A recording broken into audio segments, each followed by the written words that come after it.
Hello, welcome to Vlogtober day 20 or vlog 130 something, I think. I'm not sure. It's a day in October 2020. My name is Angela. Welcome to the Yarn and Yarns YouTube channel.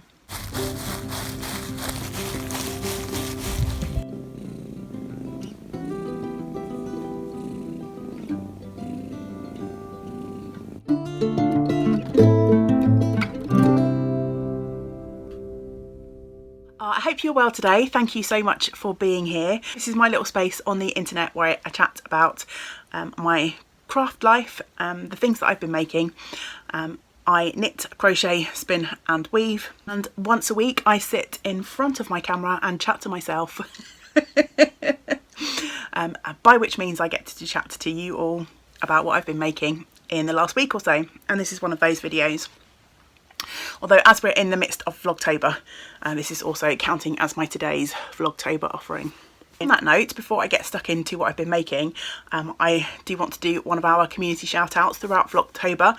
I have been trying to highlight some other members of the Yarn and Yarns community, folks out there that I know support, watch Yarn and Yarns.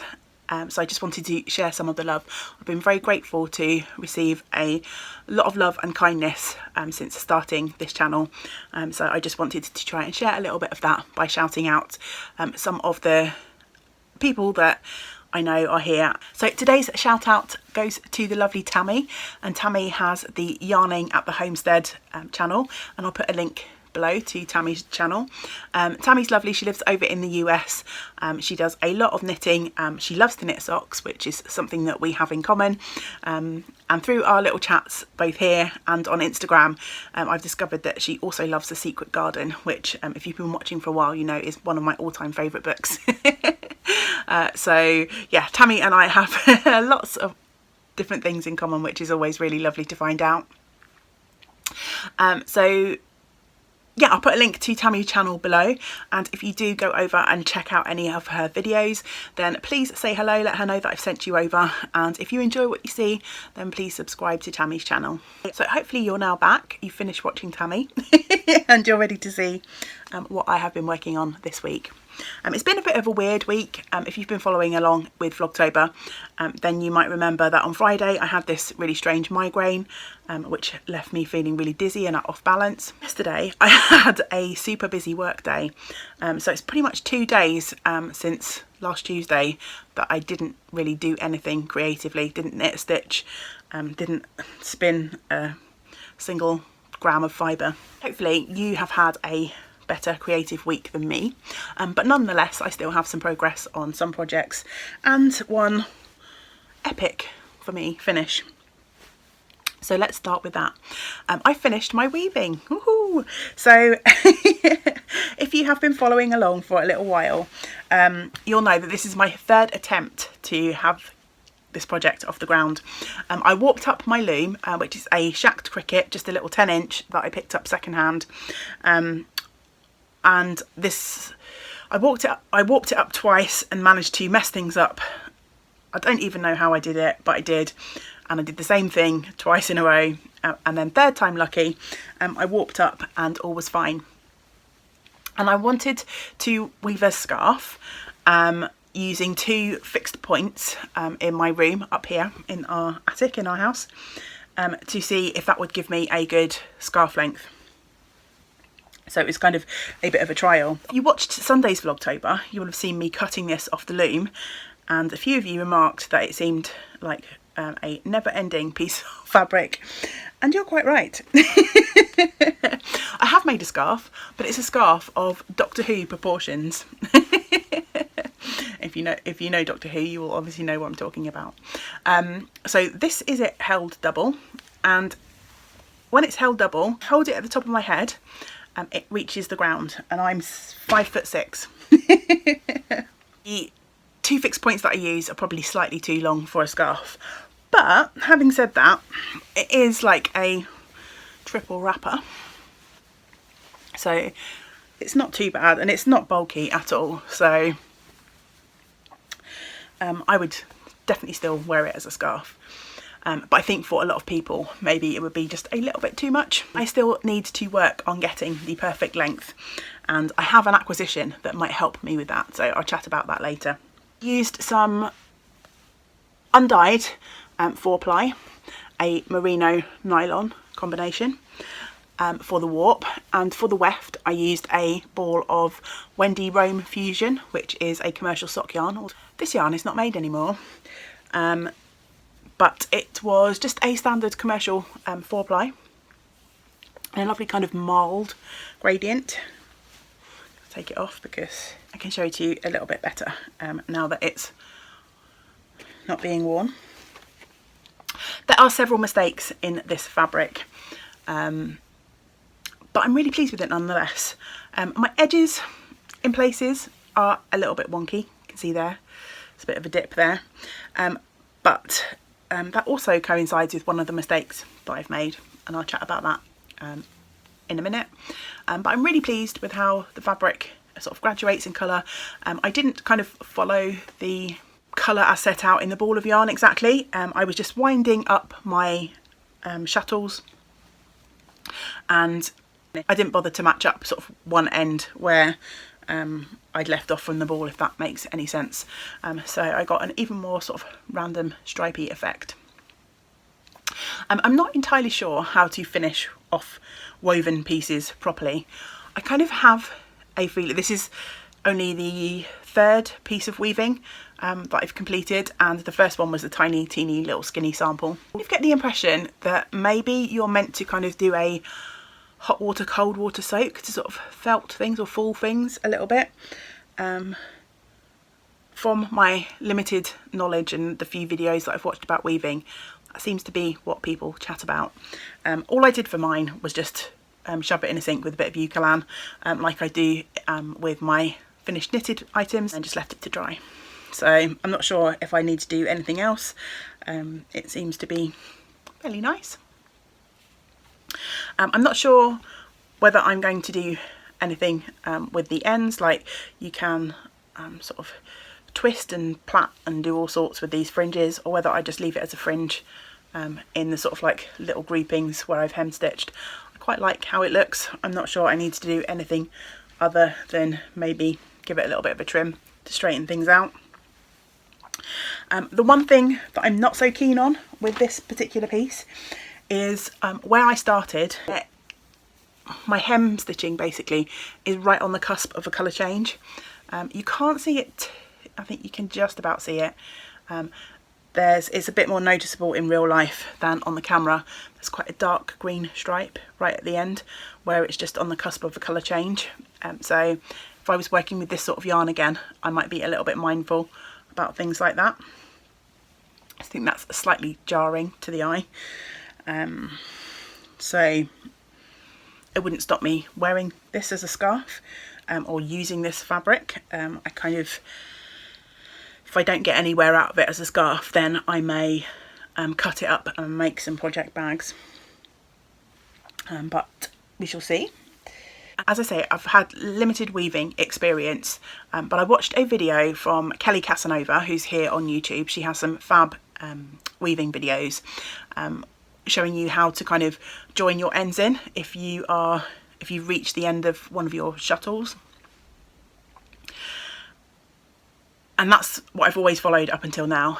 And then I watched another video which was showing a slightly different technique, and I think I must have misinterpreted what they mean, because I have got a very obvious line where I've kind of got a skipped bit of warp. I think if I hold it up there, you can definitely see there is a bit of a join there where it's really obvious that the fabric is a little bit different. I've done that, so I was trying this joining technique. I've done that in a couple of places, you can see there as well. And as I say, I've obviously misinterpreted what the instructions were telling me to do. So once I'd noticed that that was happening, which as you can see took me a couple of joins, I went back to my original method as per Kelly Casanova's channel, which leaves a perfectly neat and tidy join. I don't know why I decided I needed to try something different. I guess you do though, don't you? Particularly when you're a beginner.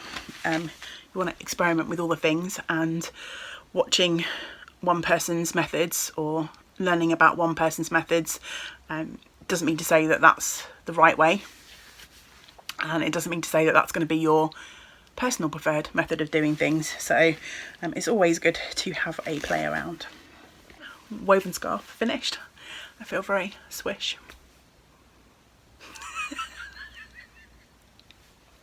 I'm actually contemplating warping up my loom,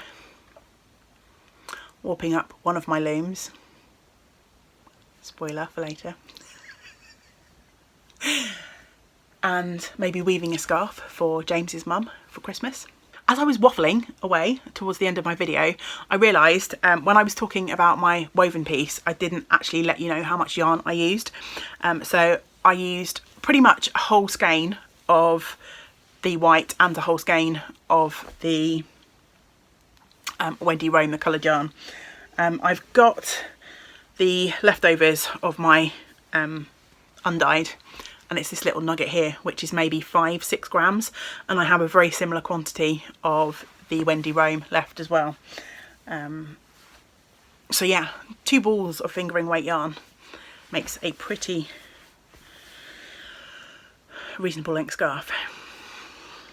On to spinning.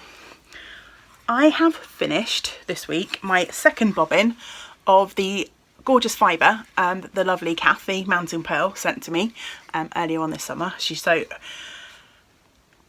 generously sent me a box full of goodies when she sent something over for the Yarn and Yarns community window display. This is kind of an experiment on my Ashford e-spinner. I think this was the first bobbin that I spun.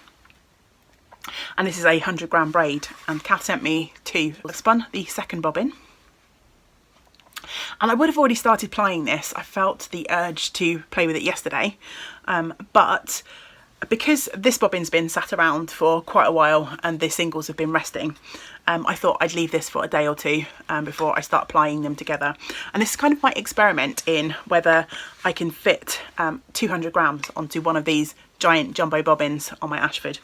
I'm not sure if it will be possible or not, but it's going to be a fun experiment nonetheless. There's plenty of room on this bobbin, so we shall see. I'm going to get cracking on that this week, so hopefully next week I will have either a giant 200 gram handspun skein to show you, or a couple of a couple of slightly smaller ones.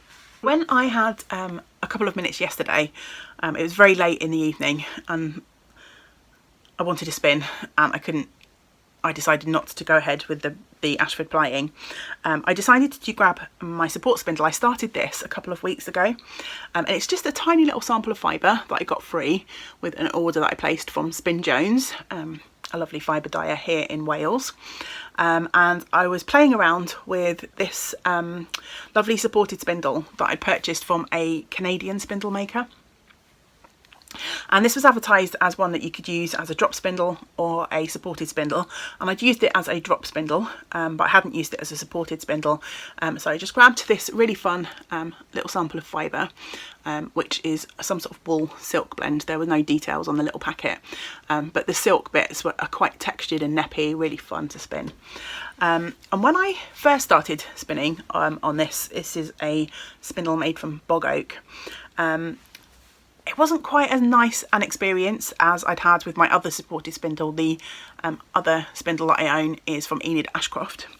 So I thought, oh, maybe I'll go back to using this as a drop spindle rather than a supported spindle. But actually, the more I got into the groove with this, the more I enjoyed it. I think I just didn't really give the spindle enough chance, and I really enjoyed, even though it's only a few grams of fibre, really enjoyed the experience of spinning up the rest of it.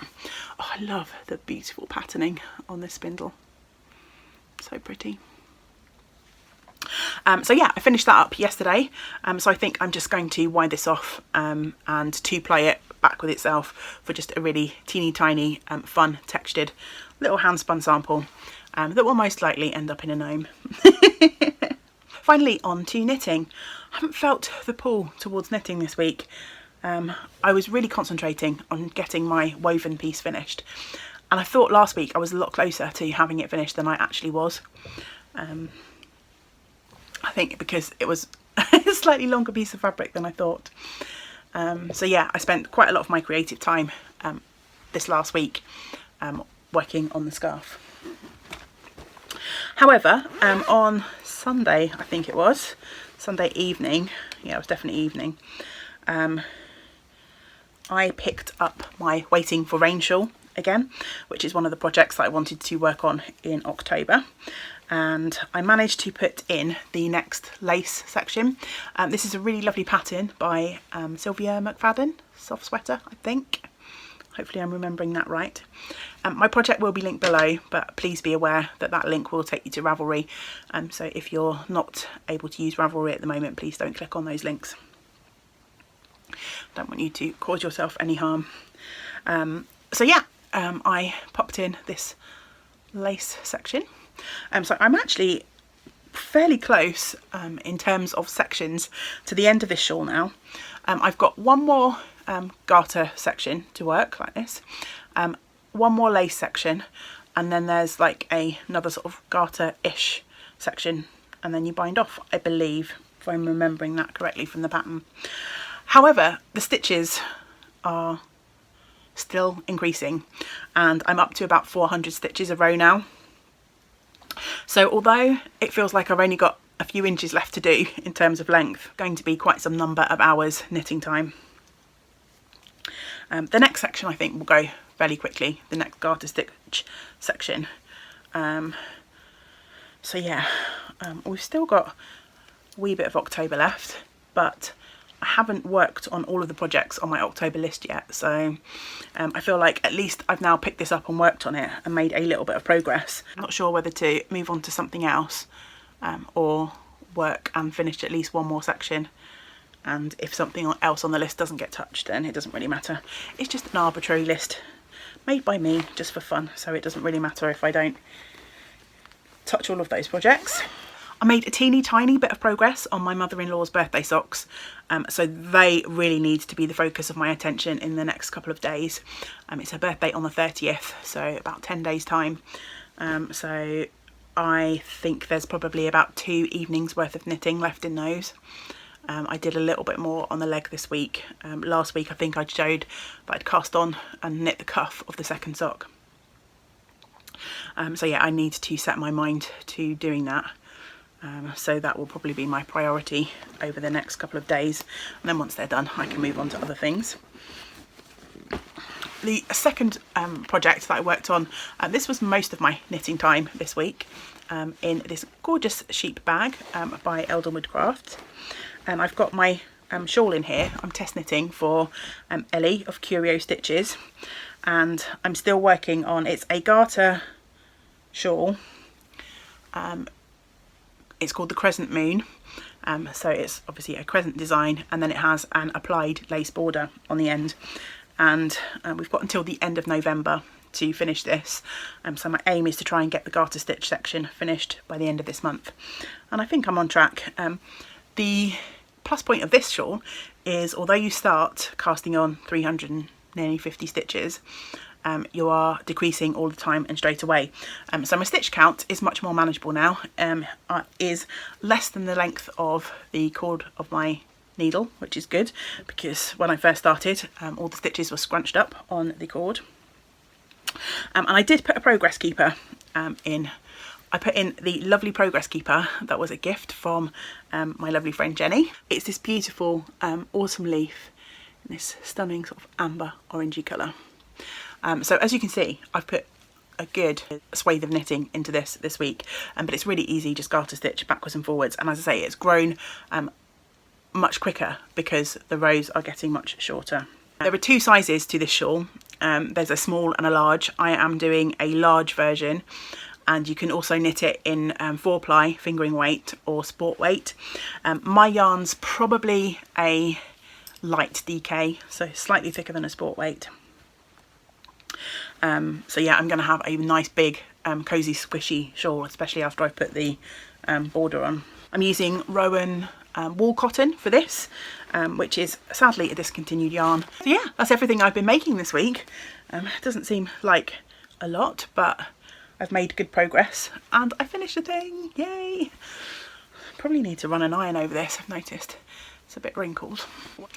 I do have a couple of acquisitions to chat to you about.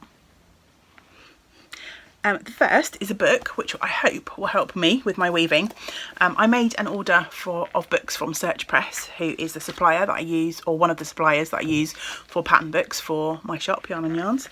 I decided to pop in to my order this book, Inventive Weaving for Little Looms. It's quite a big, thick book, and I thought it might help me get a little bit more creative than just plain weave with my loom.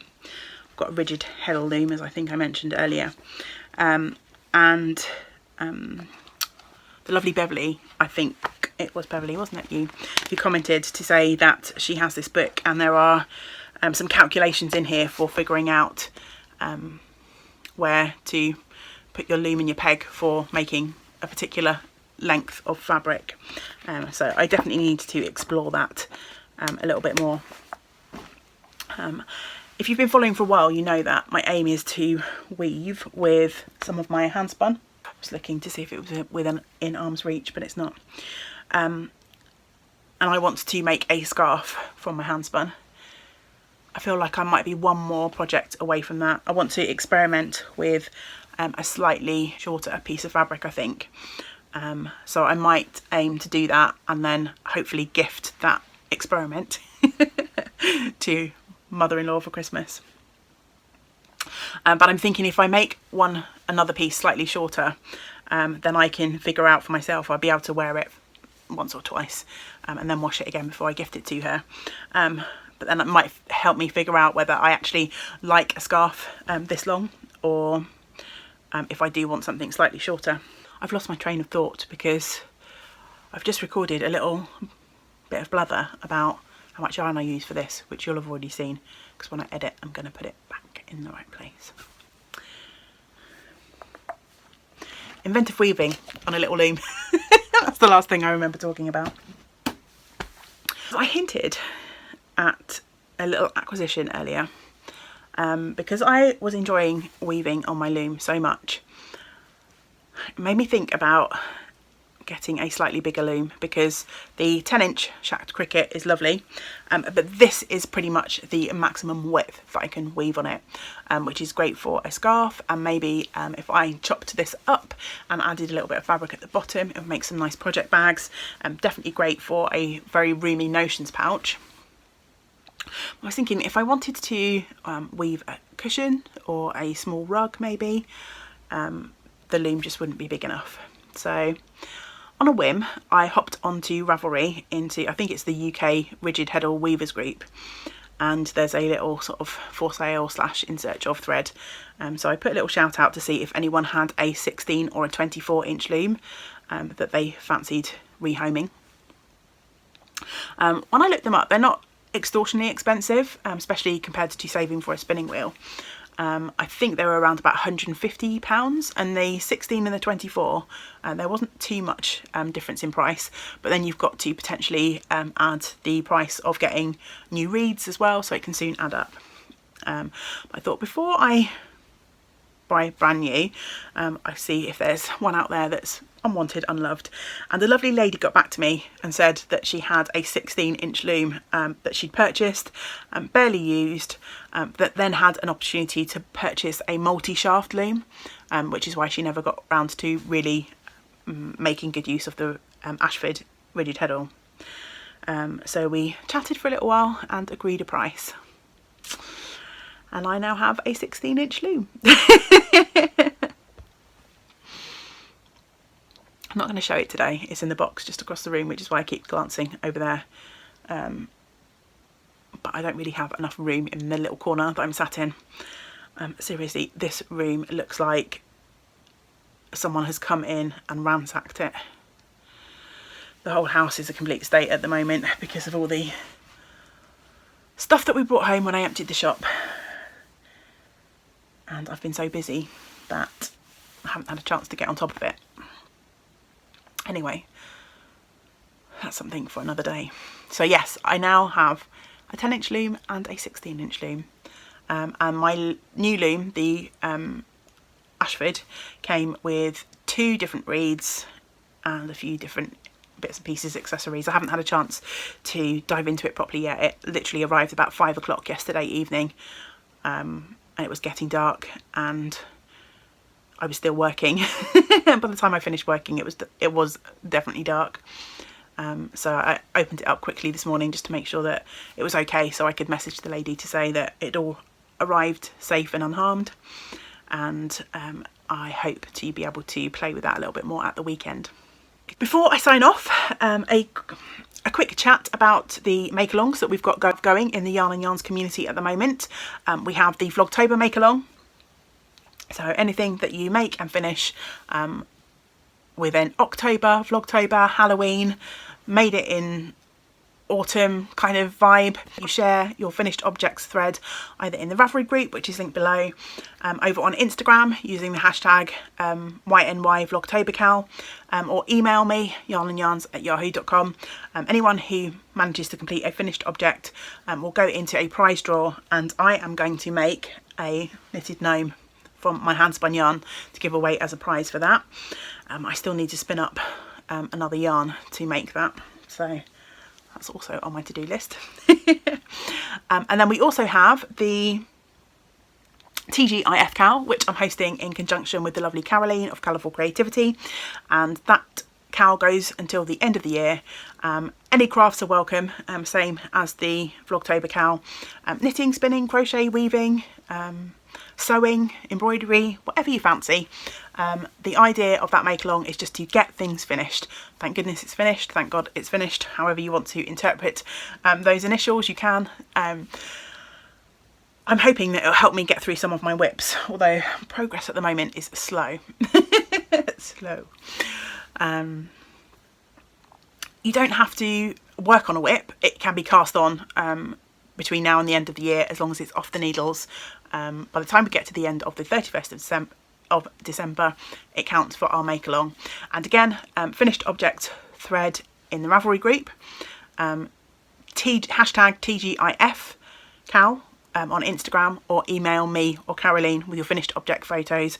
We've got loads of lovely prizes for that, and I had a new prize come in this week, so I just wanted to quickly show this off. I showed it when I opened it.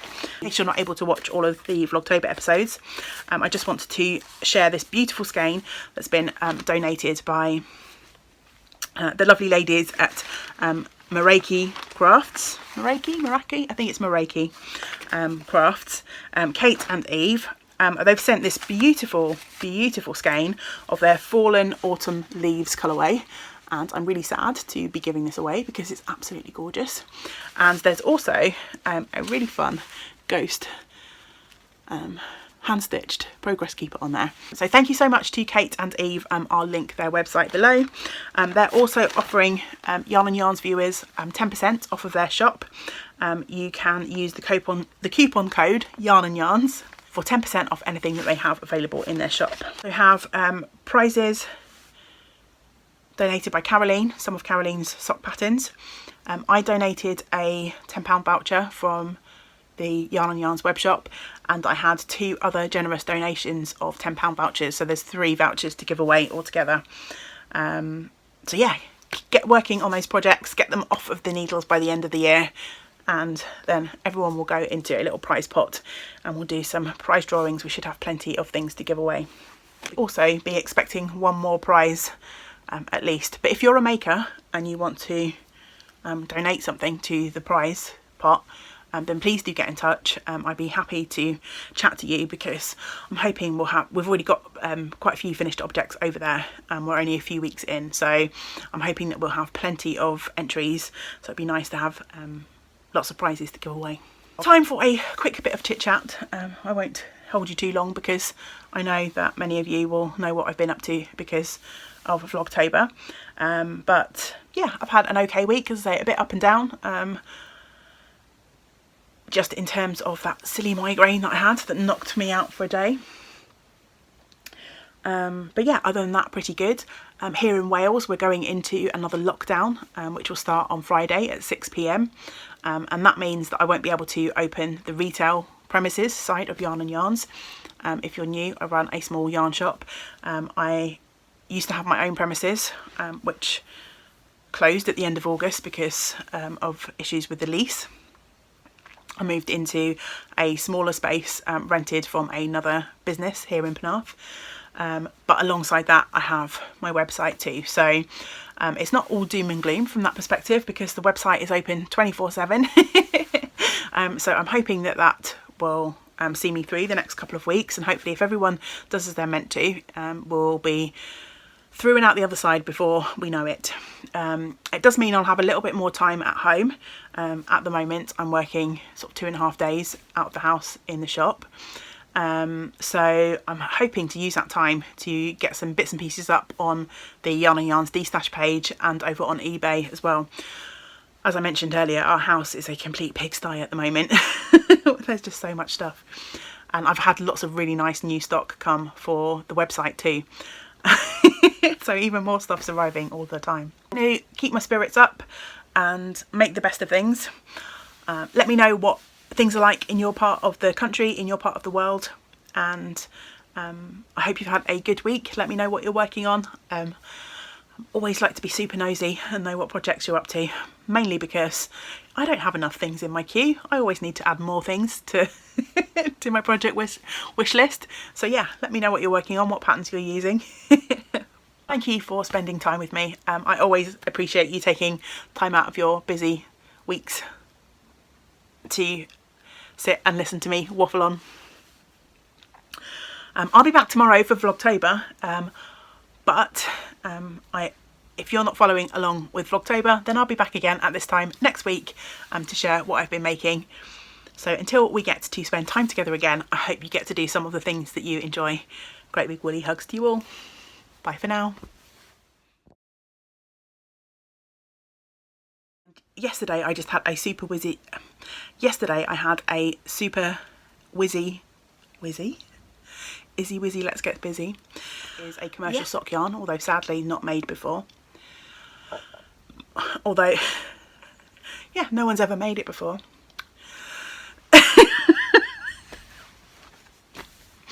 Can you tell I've had 2 days where I've had 4 hours sleep. I was hoping this would be a minimally edit video. I was hoping this would be a video that I'd need to do minimal editing for, but obviously that's not going to be the case.